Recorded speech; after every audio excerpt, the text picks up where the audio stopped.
Aujourd'hui, alors que nous célébrons le 64e anniversaire de l'indépendance de la Côte d'Ivoire, plongeons-nous dans l'histoire riche et fascinante de ce pays.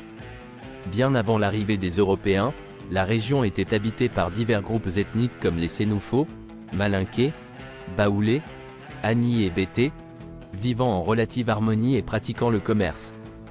Les premiers contacts avec les Européens remontent au XVe siècle avec l'arrivée des Portugais, mais c'est au XIXe siècle que la France s'intéressa véritablement à la région. En 1893, la Côte d'Ivoire devint officiellement une colonie française, intégrée à l'Afrique occidentale française en 1904. Pendant la période coloniale, l'économie se développa autour des cultures de rente comme le café et le cacao, tandis que l'administration française divisait le territoire en cercles administratifs. Après la Seconde Guerre mondiale, le mouvement indépendantiste prit de l'ampleur, avec Félix Houphouët-Boigny comme figure de proue. Il fonda le Parti démocratique de Côte d'Ivoire, PDCI, et mena le pays vers l'autonomie en 1958, au sein de la communauté française.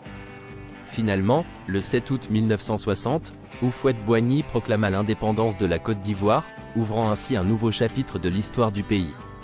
Aujourd'hui, 64 ans plus tard, nous célébrons non seulement cette indépendance durement acquise, mais aussi les progrès réalisés depuis et l'avenir prometteur qui s'offre à la nation ivoirienne. Que cette journée soit l'occasion de réfléchir sur notre passé, de célébrer notre présent et d'envisager avec optimisme l'avenir de notre belle Côte d'Ivoire.